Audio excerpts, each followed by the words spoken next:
আম্মা জান আয়েশা বলেন, ইয়া রাসূলুল্লাহ, বলতে চাইছিলাম না আপনি হাবিবের কষ্ট হবে, আমি আয়েশার পা কেন, আমি আয়েশা যদি ধ্বংস হয়ে যায়, কিন্তু আপনার সামান্য কষ্ট আমি সহ্য করতে পারি না। আমি আয়েশার পায়ের উপরে আপনার চার পায়রা পড়ছে, যার কারণে পা ফেটে রক্ত বের হইতেছে। ভাইয়েরা আমার, একটু চিন্তা করেন সাহাবায়ে কেরাম রাসূলকে কেমন ভালোবাসতেন, মহব্বত করছেন। আমরা বিন্দু পরিমাণ যদি রাসূলকে ভালোবাসি, মহব্বত করতাম, হায় আফসোস, আজকে আমাদের দেশের মধ্যে রাসূলকে ব্যঙ্গ করে তারা স্বাধীনভাবে ঘোরাফেরা করে, অথচ রাসূলের কটাক্ষকারীরা যারা নাকি রাসূলকে কটাক্ষ করে, ব্যঙ্গ করে, আল্লাহর রাসূলের কটাক্ষকারীদের জন্য কোনো শাস্তি নাই, একমাত্র শাস্তি হলো মৃত্যুদণ্ড। এই শাস্তি আজকে তারা না পাইয়া তারা ব্যঙ্গ করে স্বাধীনভাবে দেশের মধ্যে ঘোরাঘুরি করে, অথচ এটা মুসলমানের দেশ। ভাইয়েরা আমার, একটু চিন্তা করে দেখেন, আমাদের সরকার মুসলমান, যদি তার বাবাকে নিয়ে কেউ ব্যঙ্গ করে, তাকে নিয়ে যদি কেউ ব্যঙ্গ করে, কেউ কিন্তু স্বাধীনভাবে ঘোরাফেরা করতে পারবে না। কিন্তু পুলিশ কর্মকর্তা হইয়া, সরকারি কর্মকর্তা হওয়ার পরে সে আল্লাহর রাসূলকে নিয়ে ব্যঙ্গ করে, আবার সে চাকরির মধ্যে বহাল থাকে, এমন কুলাঙ্গারকে মৃত্যুদণ্ড শাস্তি আজ বাংলাদেশের মধ্যে হয় না। আল্লাহর রাসূল বলেন, লা ইউমিনু আহাদুকুম হাত্তা কুনা হাব্বা ইলাইহি মিন ওয়ালিদিহি ওয়া ওয়ালাদিহি ওয়ান নাসি আজমাইন। রাসূল বলেন, ওই ব্যক্তি পরিপূর্ণ মুমিন হতে পারবে না যার অন্তরের মধ্যে আমি রাসূলের মহব্বত বেশি না থাকে।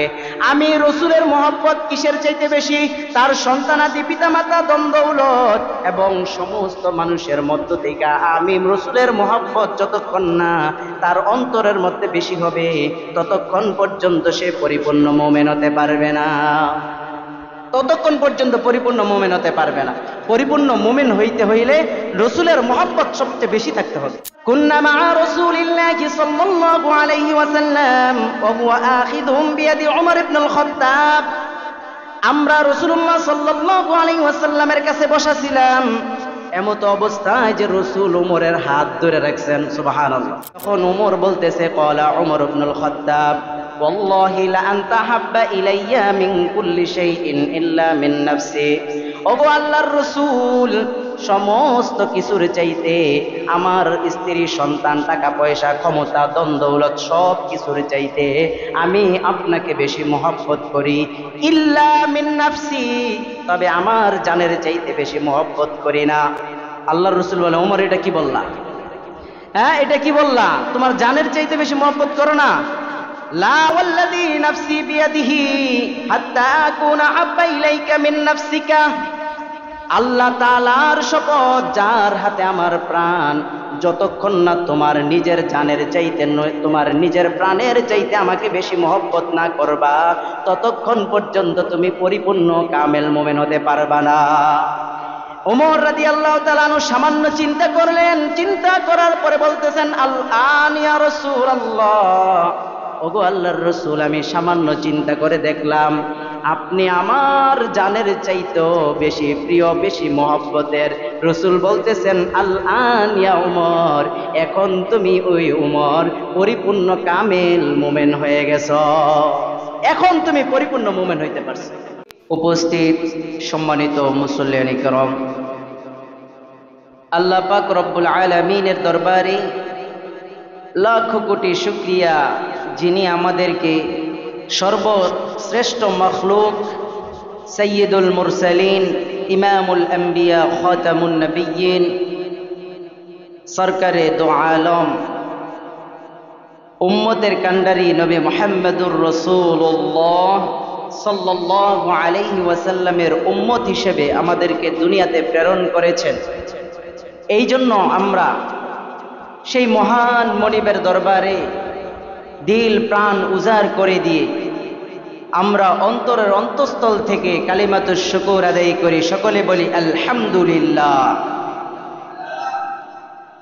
আল্লাহ পাক রব্বুল আলামিন বিশ্ব নবীকে সমস্ত জগতের জন্য রহমত হিসেবে প্রেরণ করেছেন। তিনি সকল জগতের জন্য রহমত, আমার জন্য রহমত, আপনার জন্য রহমত, ইমানদারের জন্য রহমত, বেঈমানের জন্য রহমত। সুবহানাল্লাহ। এমন নবীর উম্মত হতে পেরে আমরা খুশি না বেজার? আলহামদুলিল্লাহ। আল্লাহ তাআলা বলেন, ওয়ামা আরসালনাকা ইল্লা রাহমাতাল লিল আলামিন। নবী হে, আমি আপনাকে সমস্ত জগতের জন্য রহমত হিসেবে আমি প্রেরণ করেছি। সুবহানাল্লাহ। আরসালনাকা মানে আই আরসালা রহমাতান লাকুম কুল্লিহিম, আমি সমস্ত কিছুর জন্য রহমত হিসেবে প্রেরণ করছি। ফামান ক্বাবিলা হাদিহির রহমা, এই রহমতকে যে গ্রহণ করবে, এই যে আল্লাহ তাআলা রহমত হিসেবে নবীকে প্রেরণ করছেন, এই রহমত যে গ্রহণ করবে, যে কবুল করবে এবং ওয়াশাকারা হাদিহিন নি'মা, এই নিয়ামতের শুকরিয়া যে আদায় করবে, তাহলে সাঈদা ফিদ দুনিয়া ওয়াল আখিরা, সেই ব্যক্তি দুনিয়া এবং আখিরাতে সৌভাগ্যবান হবে। সুবহানাল্লাহ। আর যদি ওয়ারাদ্দাহা ওয়াজাহাদাহা, তাহলে খাসিরাদ দুনিয়া ওয়াল আখিরা, কেউ যদি এই রহমতকে প্রত্যাখ্যান করে, কবুল না করে, যেমনটি বেঈমান মুশরিক কাফের আবু জাহেলরা করছিল, এই রহমতকে কবুল করে নাই, তারা দুনিয়াও ক্ষতিগ্রস্ত, আখিরাতেও ক্ষতিগ্রস্ত। নাউযুবিল্লাহি মিন যালিক। এই জন্য আল্লাহর রসুল হলেন আমাদের জন্য, সকলের জন্য রহমত। কুল কায়নাত, একজন মানুষের জন্য রহমত, পিঁপড়ার জন্য রহমত। কেমন রহমত? এই রহমত যেন হাদিয়া রহমত, আল্লাহ যেন আমাদেরকে হাদিয়া হিসেবে দিয়েছেন। আল্লাহর রসুল সাল্লাল্লাহু আলাইহি ওয়াসাল্লাম বলেন, আন আবি হুরায়রা রাদিয়াল্লাহু তাআলা আনহু قال قيل يا رسول الله, হযরত আবু হুরায়রা রাদিয়াল্লাহু তাআলা আনহু বলেন, রাসূলকে বলা হলো, তো আল্লাহর হাবিব সাল্লাল্লাহু আলাইহি ওয়াসাল্লাম, উদউ আলাল মুশরিকিন, আপনি মুশরিকদের জন্য, বেঈমানদের জন্য আপনি বদদোয়া করেন, অভিশাপ করেন। আল্লাহর রাসূল জবাব দেয়, ক্বালা ইন্নী লাম উবআস লিআনা ওয়া ইন্নামা বুইসতু রাহমা, আমি কেন মুশরিকদের জন্য বদদোয়া করব, অভিশাপ করব?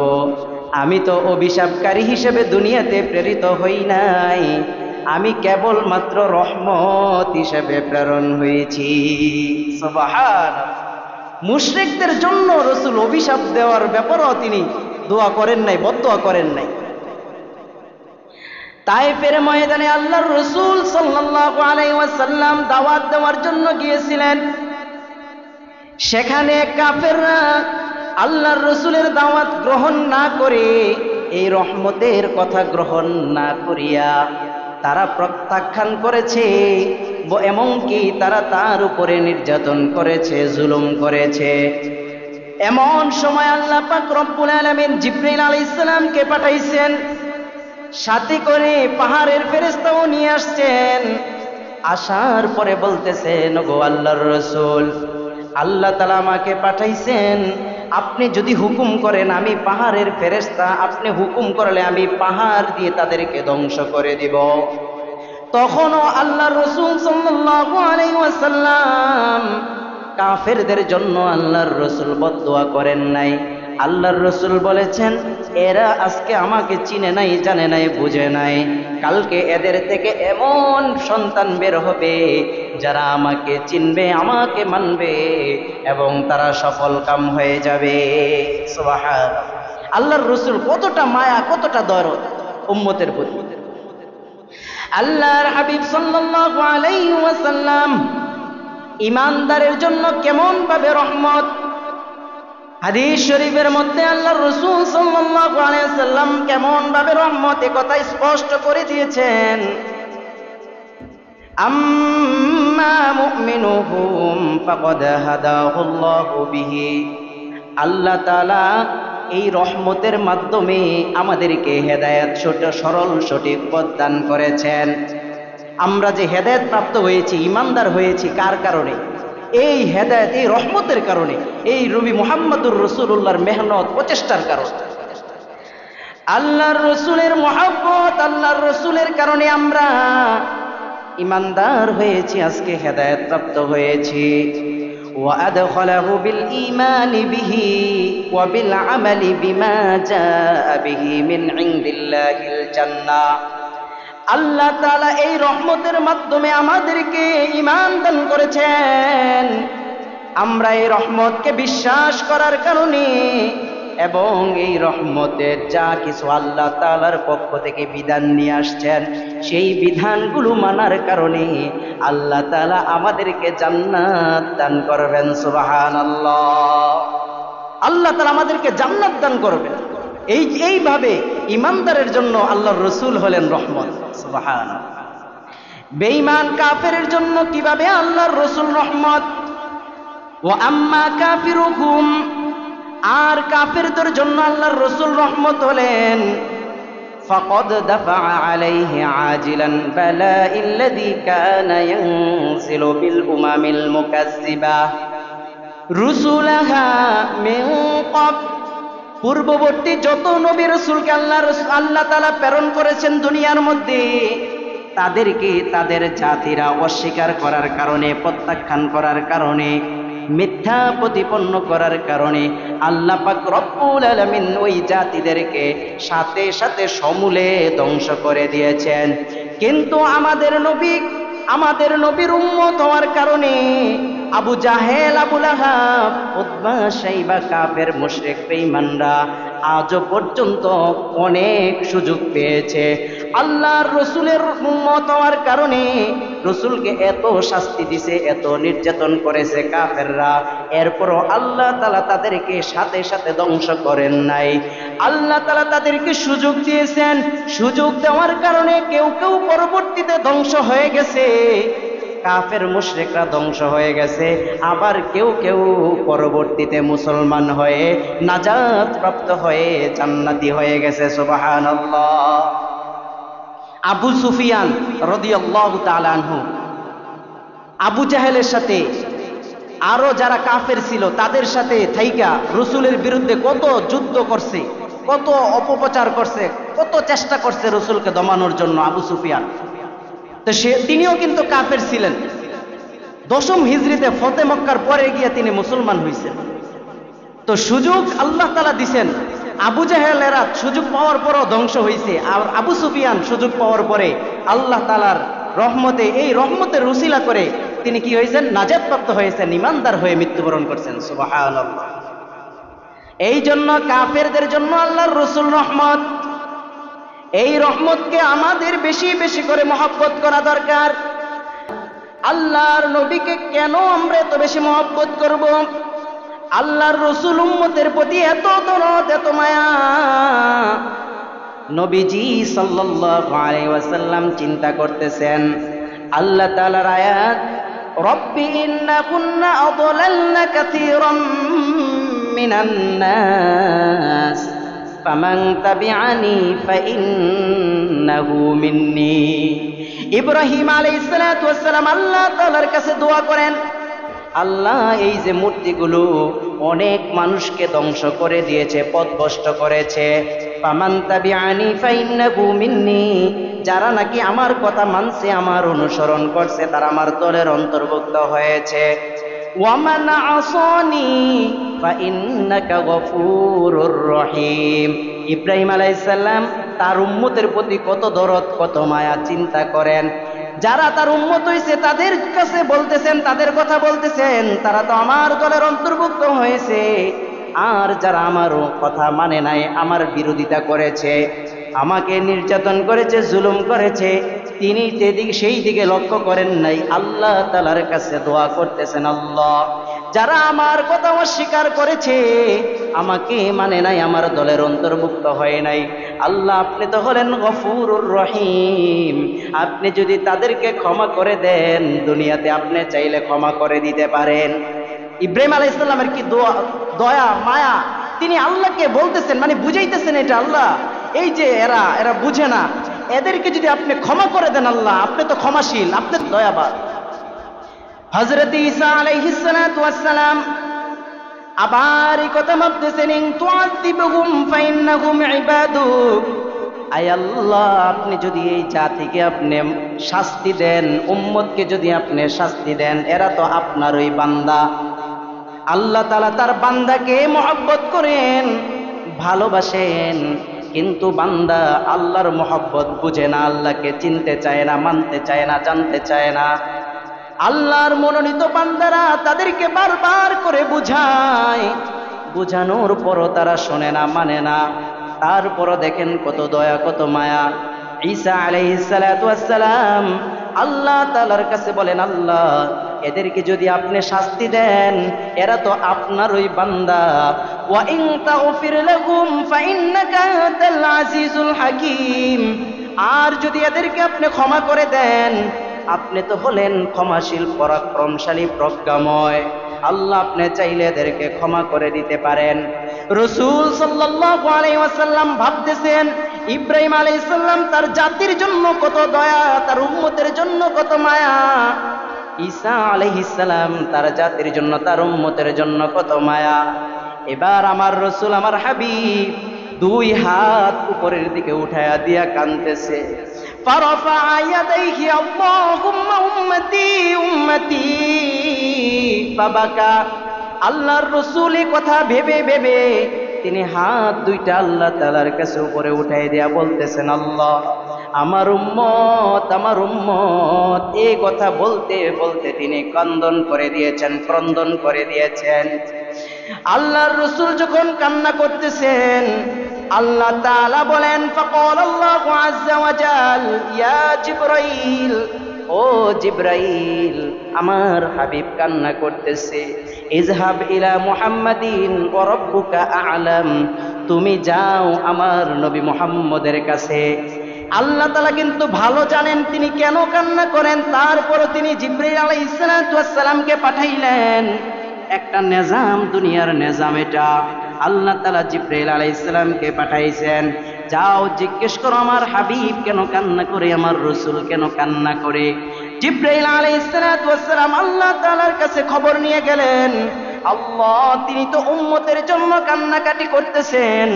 আল্লাহ তাআলা জিবরাইল আলাইহিস সালামকে আবার পাঠাইলেন, যাও ইযহাব ইলা মুহাম্মাদিন, তুমি মুহাম্মদ সাল্লাল্লাহু আলাইহি ওয়াসাল্লামের কাছে যাও, আর বলো, ফাকুল ইন্না সানুরদিকা ফি উম্মাতিকা ওয়ালা নাসুক। যাও তুমি গিয়ে বলো, আমি আল্লাহ অবশ্যই অবশ্যই আপনার উম্মতের ব্যাপারে নৈরাশ করব না, আপনাকে পেরেশানি করব না, আমি অবশ্যই আপনাকে আমি সন্তুষ্ট করব। সুবহানাল্লাহ। আপনার উম্মতের ব্যাপারে আমি কিয়ামতের দিন সন্তুষ্ট করে দিব। উম্মতের জন্য কি মায়া, কি মহব্বত, কি দয়া। এই নবীকে ভালোবাসা দরকার আসেনি? আমাদের নবীকে কত বেশি ভালোবাসতে হবে, কত বেশি মহব্বত করতে হবে। নবীকে মহব্বত করতে হবে সব থেকে বেশি। আল্লাহ তাআলা বলেন, কুলিন কানা আবাউকুম ওয়া আবনাউকুম, ও নবী আপনি বলে দিন তোমাদের পিতা, ওয়া আবনাউকুম তোমাদের সন্তান, وإخوانكم وأزواجكم وعشيرتكم وأموال اقترفتموها وتجارة تخشون كسادها ومساكن ترضونها। আল্লাহ তাআলা বলতেছেন, তোমাদের পিতা, তোমাদের সন্তান, তোমাদের ভাই ব্রাদার, তোমাদের স্ত্রীগণ, তোমাদের আত্মীয় স্বজন, এরপরে তোমাদের অর্জিত সম্পদ, যা তোমরা অর্জন করেছো, ধন সম্পদ, তোমাদের ব্যবসা বাণিজ্য যেটার ব্যাপারে তোমরা আশঙ্কা করো, এবং তোমাদের থাকার বাসস্থান যেটা তোমরা মহব্বত করো। এই যে আল্লাহ তাআলা 8টা জিনিসের কথা বললেন, বাবা, পিতা, তোমাদের সন্তান, তোমাদের ভাই ব্রাদার, তোমাদের স্ত্রীগণ, তোমাদের আত্মীয় স্বজন, তোমাদের টাকা পয়সা, ধন দৌলত, তোমাদের ব্যবসা বাণিজ্য, তোমাদের থাকার বাসস্থান, এইগুলোর মহব্বত যদি 3 জিনিসের মহব্বতের চাইতে বেশি হয়, আহাব্বা ইলাইকুম মিনাল্লাহি ওয়া রাসূলিহি ওয়া জিহাদিন ফি সাবিলিহি ফাতারাব্বাসু হাত্তা ইয়াতিয়াল্লাহু বিআমরি। 3 জিনিস হলো আল্লাহ তাআলার মহব্বত, আল্লাহর রাসূলের মহব্বত এবং আল্লাহ তাআলার রাস্তায় জিহাদ করার মহব্বত। এই 3 মহব্বতের চাইতে যদি ওই 8 জিনিসের মহব্বত বেশি হয়ে যায়, তাহলে তোমরা আল্লাহ তাআলার আদেশের, আল্লাহ তাআলার আযাবের অপেক্ষায় থাকো। আল্লাহ তাআলা বলেন, ওয়াল্লাহু লা ইয়াহদিল কওমাল ফাসিকিন। আল্লাহ তাআলা নাফরমানকে, যারা নাকি এই সব বস্তুকে বেশি মহব্বত করবে, আল্লাহর রাসূল আল্লাহর রাস্তায় জিহাদ করার চাইতে এই সব বিষয়গুলোকে যারা বেশি মহব্বত করবে তারা নাফরমান। আল্লাহ তাআলা বলেন, এই নাফরমানদেরকে আমি হেদায়েত দান করি না। এই সব কিছু থেকে আল্লাহর রাসূলের মহব্বত সবচেয়ে বেশি থাকতে হবে। আল্লাহর রাসূলের মহব্বত যতক্ষণ না আমি সবচেয়ে বেশি আমার অন্তরের মধ্যে আনবো, ততক্ষণ পর্যন্ত আমি পরিপূর্ণ মুমিন, কামেল মুমিন হতে পারবো না। আল্লাহর রাসূল বলেন, লা ইউমিনু আহাদুকুম হাত্তা কুনা হাব্বা ইলাইহি মিন ওয়ালিদিহি ওয়া ওয়ালাদিহি ওয়ান নাসি আজমাইন। রাসূল বলেন, ওই ব্যক্তি পরিপূর্ণ মুমিন হতে পারবে না যার অন্তরের মধ্যে আমি রাসূলের মহব্বত বেশি না থাকে। আমি রাসূলের মহব্বত কিসের চাইতে বেশি? তার সন্তানাদি, পিতামাতা, দম-দৌলত এবং সমস্ত মানুষের মধ্য থেকে আমি রাসূলের মহব্বত যতক্ষণ না তার অন্তরের মধ্যে বেশি হবে, ততক্ষণ পর্যন্ত সে পরিপূর্ণ মুমিন হতে পারবে না। ততক্ষণ পর্যন্ত পরিপূর্ণ মুমিন হতে পারবে না। পরিপূর্ণ মুমিন হইতে হইলে রাসূলের মহব্বত সবচেয়ে বেশি থাকতে হবে। হযরতে উমর রাদিয়াল্লাহু তাআলা আনহুর হাত রাসূল ধরে রাখছেন। এমন সময় হযরতে আব্দুল্লাহ ইবনে হিশাম রাদিয়াল্লাহু তাআলা আনহু বর্ণনা করেন, কুন্না মা'a রাসূলিল্লাহি সাল্লাল্লাহু আলাইহি ওয়াসাল্লাম ওয়া হুয়া আখিযুম বিয়াদি উমর ইবনুল খাত্তাব। আমরা রাসূলুল্লাহ সাল্লাল্লাহু আলাইহি ওয়াসাল্লামের কাছে বসা ছিলাম, এমত অবস্থায় যে রাসূল উমরের হাত ধরে রাখছেন। সুবহানাল্লাহ। উমর রাদিয়াল্লাহু তাআলার হাত রাসূল ধরে রাখছেন। তো রাসূলকে যখন রাসূল এমন হাত ধরে রাখছি, তখন উমর বলতেছে, ক্বালা উমর ইবনুল খাত্তাব, ওয়াল্লাহি লা আনতা হাব্বা ইলাইয়া মিন কুল্লি শাইইন ইল্লা মিন নাফসি। ওগো আল্লাহর রাসূল, সমস্ত কিছুর চাইতে আমার স্ত্রী, সন্তান, টাকা পয়সা, ক্ষমতা, দম-দৌলত সব কিছুর চাইতে আমি আপনাকে বেশি মহব্বত করি। ইল্লা মিন নাফসি, তবে আমার জানের চাইতে বেশি মহব্বত করি না। আল্লাহর রাসূল বলে, ওমর এটা কি বললা? এটা কি বললা? তোমার জানের চাইতে বেশি মহব্বত করো না? লা ওয়াল্লাযী নাফসি বিয়াদিহি হাত্তা আকুনা হাব্বা ইলাইকা মিন নাফসিকা।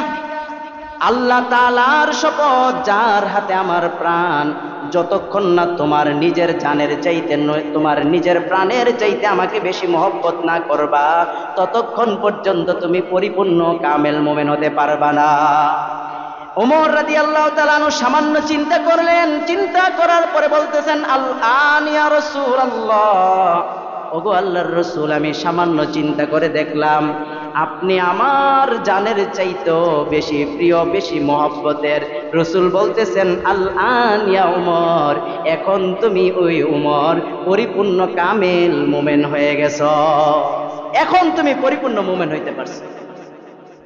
এই জন্য রাসূলের মহব্বত আমাদের অন্তরের মধ্যে সবচেয়ে বেশি থাকতে হবে। কেন থাকতে হবে?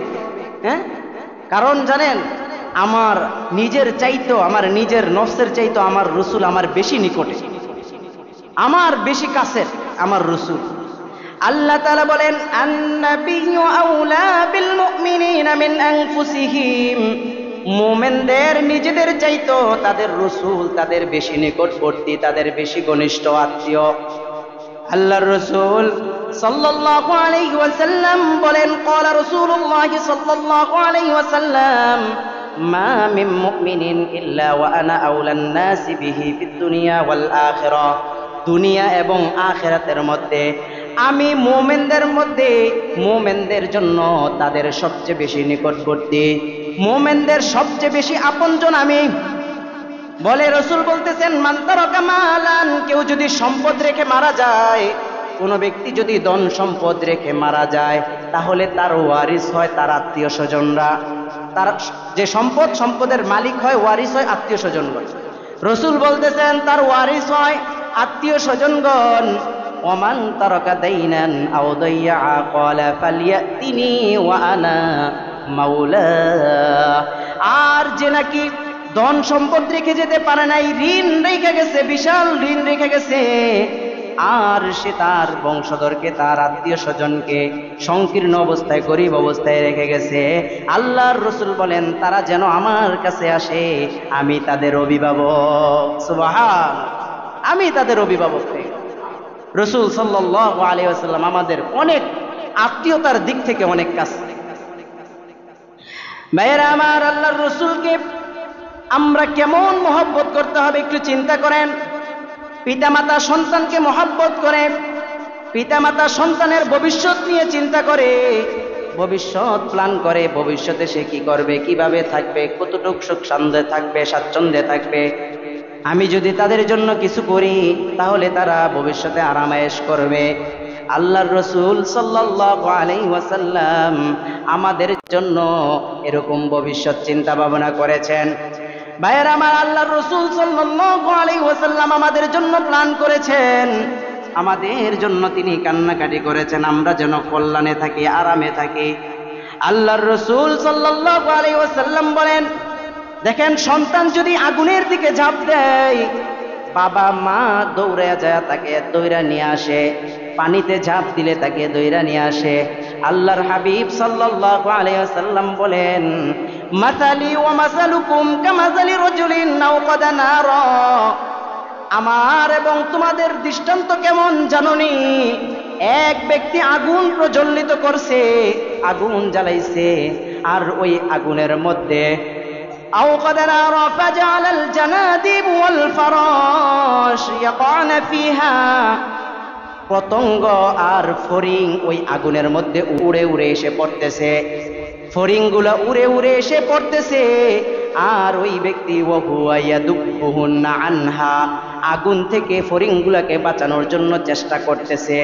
হাজার হাজার ফড়িং আগুনের মধ্যে ঝাঁপ দেয়, আর ওই ব্যক্তি চেষ্টা করে এদেরকে বাঁচানোর জন্য, কিন্তু লাভ হয় না, তারা দৌড়ে দৌড়ে উড়ে উড়ে গিয়ে আগুনের মধ্যে পড়ে। আল্লাহর রাসূল বলেন আমিও ঠিক এরকম, ক্বালা আনা ওয়া আনা আখিযুম বিহুজাজিকুম আনিন নার, আমি তোমাদের কোমর ধরে ধরে তোমাদেরকে জাহান্নামের দিক থেকে টেনে আনতেছি, কিন্তু তোমরা ওয়া আনতুম তাফাল্লাতুনা মিন ইয়াদি, তোমরা আমার হাত থেকে ছুটে যাইতেছ, তোমরা আমার হাত থেকে ছুটে যাইতেছ, আমি তোমাদেরকে টেনে টেনে জাহান্নামের গর্ত থেকে কোমর ধইরা টাইনা আনার চেষ্টা করতেছি। আল্লাহর রাসূল সাল্লাল্লাহু আলাইহি ওয়াসাল্লাম আমাদের জন্য ভবিষ্যৎ প্ল্যান করে রেখেছেন। কোনো বাবা মার যদি মূল্যবান সম্পদ থাকে, বাবা মা চিন্তা করে এই মূল্যবান সম্পদটা আমি আমার সন্তানের ওই কাজের মধ্যে ব্যবহার করব, তার যে বড় কাজ বিবাহ শাদীর কাজে ব্যবহার করব, অমুক কাজের মধ্যে আমি ব্যবহার করব, এই চিন্তা করে। কিন্তু আমাদের রাসূলের কাছে একটা মহামূল্যবান সম্পদ ছিল, মহামূল্যবান সম্পদটা রাসূল সাল্লাল্লাহু আলাইহি ওয়াসাল্লাম উম্মতের জন্য রেখে দিয়েছেন। আল্লাহর রাসূল সাল্লাল্লাহু আলাইহি ওয়াসাল্লাম বলেন, দান বাক্সগুলো ছেড়ে দিই। আল্লাহর রাসূল সাল্লাল্লাহু আলাইহি ওয়াসাল্লাম বলেন, লিকুল্লি নাবিয়্যিন দাওয়াতুন মুস্তাজাবাতুন, প্রত্যেক নবীর জন্য আল্লাহ তাআলা একটা দোয়া দান করেছেন, যে দোয়া কবুল হয়ে যাবে সাথে সাথে, দোয়া করবে তো সাথে সাথে কবুল হয়ে যাবে। আল্লাহর রাসূল বলেন, ফাতাআজ্জালা কুল্লু নাবিয়্যিন দাওয়াতাহু, প্রত্যেক নবী সেই দোয়া করে ফেলছে। ওয়া ইন্নী ইখতাবাতু দাওয়াতি, আর আমি আমার দোয়াটা রেখে দিয়েছি, কেন জানেন? শাফাআতান লি উম্মতি ইয়াউমাল কিয়ামাহ, কিয়ামতের দিন আমার উম্মত মুসিবতের মধ্যে পড়ে যাবে, ভয়াবহ কঠিন অবস্থায় পড়বে, সেই ভয়াবহ দিনে আমি আমার উম্মতের জন্য এই দোয়া রেখে দিয়েছি, আমার উম্মতকে আমি এই দোয়ার মাধ্যমে সুপারিশ করে করে জান্নাতে নিয়ে যাব। সুবহান, কত মূল্যবান জিনিস আল্লাহর রাসূল কখন চিন্তা করছেন, আল্লাহ তাআলা দান করছেন, আল্লাহর রাসূল চাইলে ব্যবহার করতে পারতেন, দোয়া করে ফেলতে পারতেন, চিন্তা করছেন উম্মতের জন্য আমি সেটা উম্মতের সুপারিশের জন্য আমি রাখছি। আল্লাহর রাসূলের কত মায়া, কত দয়া আমাদের জন্য। এই জন্য আল্লাহর রাসূলকে বেশি মহব্বত করতে হবে। আমার পিতামাতা, বাবা মা, আত্মীয় স্বজন, টাকা পয়সা, ধন দৌলত, ক্ষমতা, সব চাইতে বেশি মহব্বত করতে হবে রাসূলকে। আল্লাহর রাসূল জানেননি, আল্লাহর রাসূল সাল্লাল্লাহু আলাইহি ওয়াসাল্লাম আমরা যদি কষ্ট পাই আল্লাহর রাসূল কষ্ট পায়, আমরা ব্যথা পাইলে আল্লাহর রাসূল ব্যথা পায়। আমরা যে আঘাত পাই না শরীরে, এই আঘাত পাওয়ার কারণে আল্লাহর রাসূলও কষ্ট পায়। বলেন সুবহানাল্লাহ। এই বাবা মা যদি কষ্ট বাবা মা যদি দেখে সন্তান কি করতেছে, ব্যথা পাইছে, অ্যাক্সিডেন্টে পাও কেটে গেছে, এখন বাবা মা কষ্ট পায় না? বাবা মা কষ্ট পায় যেমনই ভাবে আল্লাহর রাসূল উম্মতের জন্য ঠিক তদ্রূপ ভাবে কষ্ট পায়, ব্যথা পায়। এটা আল্লাহর রাসূলের কথা না, এটা স্বয়ং আল্লাহ তাআলার কথা। আল্লাহ তাআলা বলেন, লাকাদ জাআকুম রাসূলুম মিন আনফুসিকুম আজিজুন আলাইহি মা আনিতুম হারিসুন আলাইকুম বিল মুমিনিনা রাউফুর রহিম। আল্লাহ তাআলা বলেন, তোমাদের কাছে আমি তোমাদের মধ্য থেকে একজন রাসূল প্রেরণ করেছি। তোমাদের কাছে তোমাদের মধ্য থেকে একজন রাসূল আসছেন, এমন রাসূল যে রাসূল তোমরা কষ্ট পাইলে তিনিও কষ্ট পান, তোমরা যদি ব্যথা পাও রাসূল ব্যথা পায়। তোমাদের জন্য রাসূল এত চিন্তায় থাকেন, তোমাদের কল্যাণের জন্য রাসূল সব সময় চিন্তা করেন। তিনি তোমাদের প্রতি সদয় এবং তোমাদের প্রতি মেহেরবান। এই রাসূল তোমাদের প্রতি সদয় মেহেরবান। এই জন্য রাসূলকে বেশি মহব্বত করতে হবে। যদি রাসূলকে মহব্বত করি তাহলে আমরা জান্নাতে যেতে পারবো। রাসূলের মহব্বত আমাদেরকে জান্নাতে নিয়ে যাবে। সালাসুম মান কুন্না ফীহি ওয়াজাদা বিহিন্না হালাওয়াতাল ঈমান। তিন জিনিসের মধ্যে বেশি মানুষ ঈমানের স্বাদ পায়। তিন জিনিসের মধ্যে একটা হলো মান কানা আল্লাহু ওয়া রাসূলুহু আহাব্বা ইলাইহি মিম্মা সিওয়াহুমা। আল্লাহর রাসূলের মহব্বতের চাইতে দুনিয়ার আর কোনো কিছু তার কাছে এত বেশি প্রিয় না। আল্লাহর রাসূলের কাছে, আল্লাহর রাসূল তার কাছে যত বেশি প্রিয়। যারা নাকি এই কাজগুলো করবে, আল্লাহর রাসূলকে মহব্বত করবে, তাহলে সে চাকরির জন্য দাড়ি কামাবে না। কি বলেন? হ্যাঁ, চাকরির জন্য দাড়ি কামাবে না। কথা কি ঠিক আছে কিনা? পরিবার পরিজনের সন্তুষ্টির জন্য দাড়ি কামাবে না। এটা রাসূলের মহব্বত যদি অন্তরের ভিতরে থাকে তাহলে সে কোনোদিন দাড়ি কামাইতে পারে না। কথা বলেন? আসলে কথা মনে অবাস্তব। রাসূলের দাড়ি, এই যে সুন্নত রাসূলের এমন দায়মি সুন্নত, আমি যদি কাটি তাহলে সর্বদা আমি এটার গুনাহের অন্তর্ভুক্ত হব, সর্বদা আমার জন্য গুনাহ লিপিবদ্ধ হবে। আর আমার রাসূলের মহব্বত তো প্রকাশ পাবে আমার বাহ্যিক অঙ্গভঙ্গ দিয়া। আমি যদি সুন্নতের মধ্যে, রাসূলের সুন্নতের মধ্যে অস্ত্র লাগাই তাহলে আমি রাসূলকে মহব্বত করলাম, এটার বহিঃপ্রকাশ কিভাবে ঘটবে? আমার রাসূলের মহব্বত তো ঘটতে হবে আমার বাহ্যিক দিয়া। ভাই আসলে এটা চিন্তার বিষয় যে আমরা যদি রাসূলকে মহব্বত করি, দুনিয়ার সবচাইতে বেশি মহব্বত রাসূলকে করতে হবে, এটা বাস্তব। কিন্তু সবচাইতে যদি মহব্বত করি, আজকে থেকে চিন্তা করে দেখবেন যে আমি কি কারণে আমি দাড়ি কামাই। চিন্তা করে একটু দেখবেন যে আমি কেন দাড়ি কামাই, আমি কেন রাসূলের সুন্নত মোতাবেক জিন্দেগি যাপন করি না। আজকে চিন্তা করে দেখতে হবে। চিন্তা যদি পান যে না, আমার রাসূলের মহব্বতের কারণে আমার দাড়ি রাখতে হবে, আর অন্য কোনো কারণ আমার মধ্যে নাই, তাহলে আমি বলবো ভাই দাড়ি রেখে দেন, সওয়াব থাকবে। রাসূলের এই সুন্নতের কারণে হয়তো কাল কিয়ামতের ময়দানে রাসূল তার দাড়ি দেখে দেখে জান্নাতের জন্য সুপারিশ করবেন। আমরা রাজি আছি না ইনশাআল্লাহ? আল্লাহ তাআলা সবাইকে কবুল করুন। মেয়েরা আমার, আল্লাহর রাসূলকে যদি মহব্বত করি, আল্লাহ তাআলা বলেন আল্লাহর রাসূলকে প্রথমে ইতাআত করতে হবে। কেউ যদি আল্লাহ তাআলাকে ভালোবাসে এই দাবি করে, আল্লাহ তাআলাকে ভালোবাসার দাবি করে, তাহলে তার জন্য উচিত হইল আল্লাহ তাআলা বলেন কুল ইন কুনতুম তুহিব্বুনাল্লাহ ফাত্তাবিউনি ইউহিব্বুকুমুল্লাহ। আল্লাহ তাআলা বলেন, ওগো আল্লাহর রাসূল, আপনি বলে দেন যারা নাকি আমাকে ভালোবাসে এই দাবি করে, আমি আল্লাহকে যারা ভালোবাসে এই দাবি যারা করে, আপনি তাদেরকে বলে দেন ফাত্তাবিউনি, তোমরা আমি নবীকে অনুসরণ করো। নবীর অনুসরণ করতে হবে, নবীর সুন্নত পালন করে।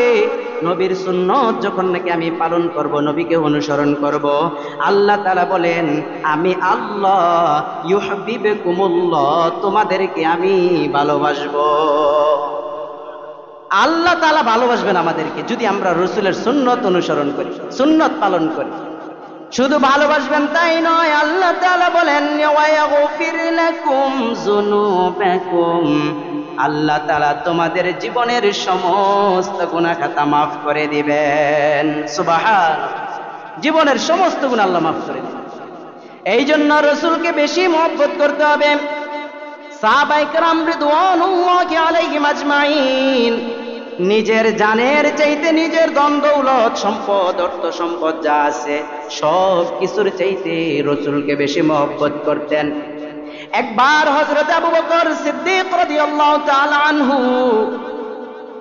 কুরাইশের লোকেরা তাকে নির্যাতন করেছে, তিনি ইসলাম গ্রহণ করার কারণে তিনি নির্যাতনের কারণে বেহুশ হয়ে গেছেন।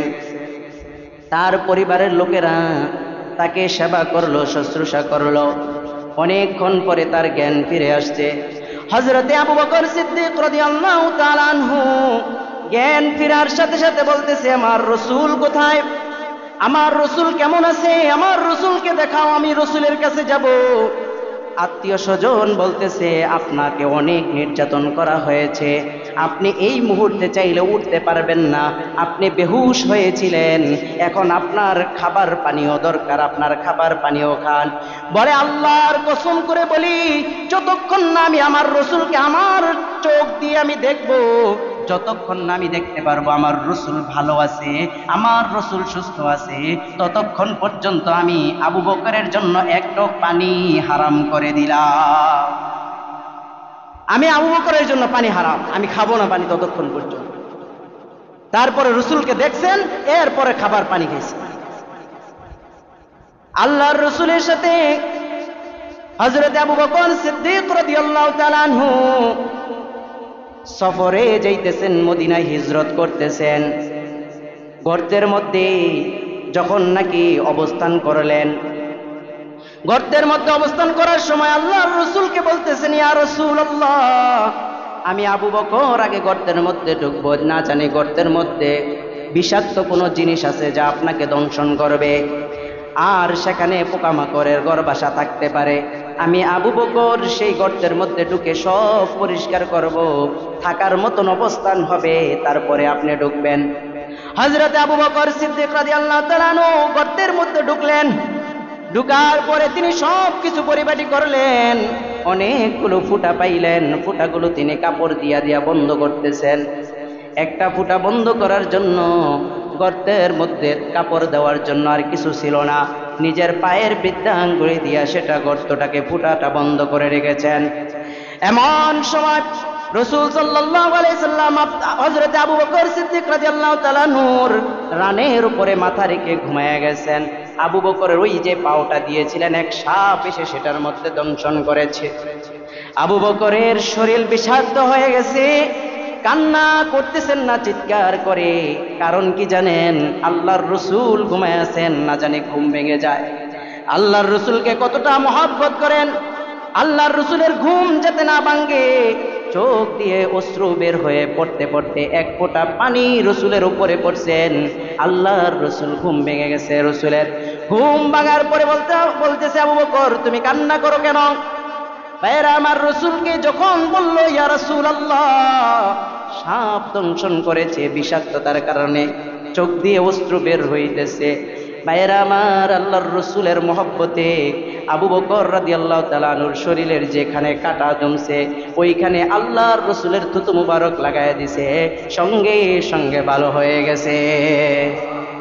আম্মা জান আয়েশা সিদ্দিকা রাদিয়াল্লাহু তাআলা আনহা রসুলের পানি ঢেলে দিতেছেন, অজু করতেছেন, রসুল অজু করতেছেন, পানি ঢালতেছেন আম্মা জান আয়েশা সিদ্দিকা রাদিয়াল্লাহু তাআলা আনহা। রসুল যে চার পায়ের মধ্যে বসে অজু করতেছেন, ওই চার পায়ের একটা পায়ে একটা পায়া আম্মা জান আয়েশা সিদ্দিকা রাদিয়াল্লাহু তাআলা আনহার পায়ের মধ্যে পড়ছে। রসুলের ওজন হওয়ার কারণে পা থেকে ফেটে ফেটে রক্ত বের হইতেছে। আম্মাজান বলতেছেন, না ইয়া রাসূলুল্লাহ, একটু পাওটা সরাই। আম্মাজান আয়েশা বলেন, আল্লাহর রসুল এখানে বসেছেন, আমি ওনাকে উঠাবো, এত বড় বেয়াদবি আমি করতে পারবো না। আল্লাহর রসুল ওযু করতেছেন, আর পা দিয়ে পা ফেটে ফেটে রক্ত ওযুর পানির সাথে যাইতেছে। আল্লাহর হাবিব জিজ্ঞেস করলেন, আয়েশা, আমি তো পানি সাদা পানি দিয়ে ওযু করতেছি, পানি কেন লাল হয়ে যাইতেছে? আল্লাহর হাবিবের কথা শুনে আম্মা জান আয়েশা বলেন, ইয়া রাসূলুল্লাহ, বলতে চাইছিলাম না আপনি হাবিবের কষ্ট হবে, আমি আয়েশার পা কেন, আমি আয়েশা যদি ধ্বংস হয়ে যায় কিন্তু আপনার সামান্য কষ্ট আমি সহ্য করতে পারি না। আমি আয়েশার পায়ের উপরে আপনার চার পায়রা পড়ছে, যার কারণে পা ফেটে রক্ত বের হইতেছে। ভাইয়েরা আমার, একটু চিন্তা করেন সাহাবায়ে কেরাম রাসূলকে কেমন ভালোবাসতেন, মহব্বত করছেন। আমরা বিন্দু পরিমাণ যদি রাসূলকে ভালোবাসি, মহব্বত করতাম, হায় আফসোস আজকে আমাদের দেশের মধ্যে রাসূলকে ব্যঙ্গ করে তারা স্বাধীনভাবে ঘোরাফেরা করে, অথচ রাসূলের কটাক্ষকারীরা যারা নাকি রাসূলকে কটাক্ষ করে, ব্যঙ্গ করে, আল্লাহর রাসূলের কটাক্ষকারীদের জন্য কোনো শাস্তি নাই, একমাত্র শাস্তি হলো মৃত্যুদণ্ড। এই শাস্তি আজকে তারা না পাইয়া তারা ব্যঙ্গ করে স্বাধীনভাবে দেশের মধ্যে ঘোরাঘুরি করে, অথচ এটা মুসলমানের দেশ। ভাইয়েরা আমার, একটু চিন্তা করে দেখেন, আমাদের সরকার মুসলমান, যদি তার বাবাকে নিয়ে কেউ ব্যঙ্গ করে, তাকে নিয়ে যদি কেউ ব্যঙ্গ করে, কেউ কিন্তু স্বাধীনভাবে ঘোরাফেরা করতে পারবে না। কিন্তু পুলিশ কর্মকর্তা হইয়া, সরকারি কর্মকর্তা হওয়ার পরে সে আল্লাহর রসুলকে নিয়ে ব্যঙ্গ করে, আবার সে চাকরির মধ্যে বহাল থাকে, এমন কুলাঙ্গারকে মৃত্যুদণ্ড শাস্তি আজ বাংলাদেশের মধ্যে হয় না। আমরা কেমন ভালোবাসি রসুল। রসুলের ভালোবাসা দেখাইতে গিয়া কয়েক বছর আগেও যারা নাকি রসুলকে কটাক্ষ করেছিল তাদেরকে সরাসরি জাহান্নামে পাঠাইয়া দিছে। এমন আশিকে রসুলদের বিরুদ্ধে মামলা করছে, হাইকোর্ট তাদেরকে ফাঁসির রায় দিছে। তারা ফাঁসির রায় দিছে তাদের বিরুদ্ধে, তখন তারা এই ফাঁসির রায়কে হাসি মুখে বরণ করে নিচ্ছে। যখন নাকি ফাঁসির রায় পাইছে, ফাঁসির রায় পাওয়ার পরে মানুষ ব্যথিত হয়, ক্রন্দিত হয়, তারা চিন্তিত হয়ে যায়। অথচ এই আশিকে রসুলরা ফাঁসির রায় পাওয়ার পরেও তারা নিজেদেরকে এমন ভাবে প্রকাশ করছে জাতির সামনে, বলতেছে আমরা তো আল্লাহর রসুলের মহব্বতে জান্নাতে যাইতেছি, ফাঁসির রায় যাইতেছি। মহব্বত, আল্লাহর রসুলের মহব্বত থাকতে হবে। আল্লাহর রসুল বলেন আল মারউ মা মান, যে নাকি আল মারউ মা মান মাহাব্বা, যে নাকি যাকে মহব্বত করবে সে তার সাথে হাসরে থাকবে। যার সাথে যার মহব্বত তার সাথে তার কিয়ামত, একটা কথা আছে।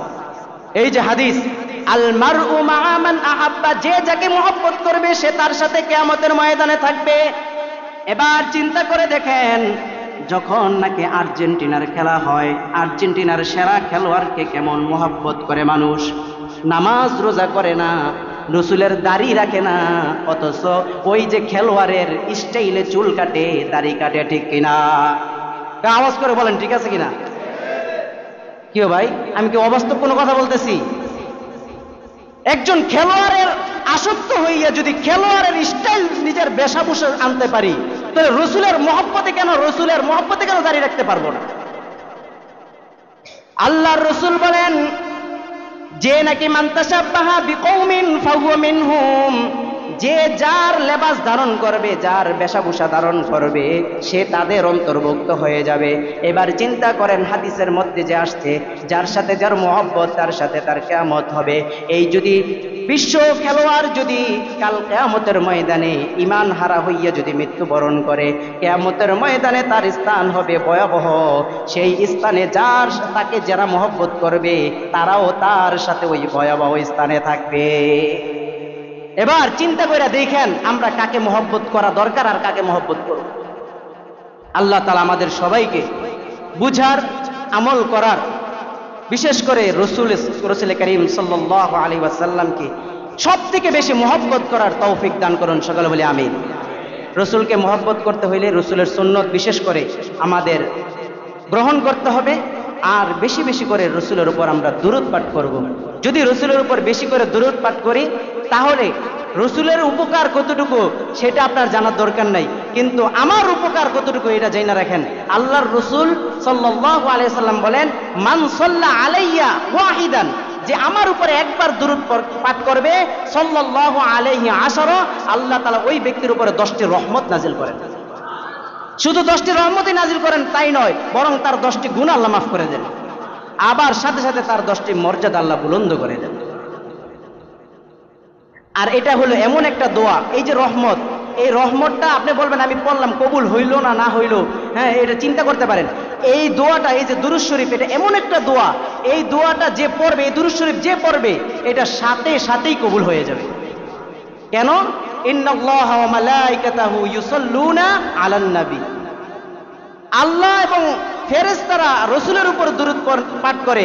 আল্লাহ বলেন ইয়া আইয়ুহাল্লাযীনা আমানু, ও মুমিনগণ, সাল্লু আলাইহি, তোমরাও তার উপর দুরূদ পাঠ করো, ওয়া সাল্লিমু তাসলিমা, এবং সালাম প্রেরণ করো। যেই দোয়া আল্লাহ করেন, যেই দুরূদ আল্লাহ পাঠ করেন, ফেরেশতারা পাঠ করে, সেই দুরূদ যদি আমি পড়ি তাহলে আমার দুরূদ কবুল হবে না কেন? এমনকি কেউ যদি দুরূদ পাঠ করে বাংলাদেশে বৈশা থেকে, এই পিরোজপুর এলাকা থেকে যদি কেউ দুরূদ পাঠ করে, প্রতিদিন যতবার সে দুরূদ পাঠ করবে, ফেরেশতারা তার নাম, তার বাবার নাম, তার ঠিকানা সব কিছু নিয়ে নবীজির রওজা মুবারকে নিয়ে পৌঁছায় দেয়। এর চেয়ে আর কি চাই? হ্যাঁ, আমরা বেশি বেশি করে রসুলের উপর দুরূদ পাঠ করব, আর বিশেষ করে রসুলের সুন্নত, রসুলের মহব্বতে আমরা রসুলের সুন্নতকে আঁকড়ায় ধরবো। মান তামাসসাকা বিসুন্নতি, কেউ যদি আমার সুন্নতকে আঁকড়ে ধরে, রসুল বলেন সে আমার সাথে জান্নাতে যাবে, জান্নাতে থাকবে। তা আল্লাহ তাআলা আমাদের সবাইকে কবুল করুন, আমিন। ওয়া আখিরু দাওয়ানা আলহামদুলিল্লাহি রাব্বিল আলামিন। যারা সুন্নত পড়ি নাই, যারা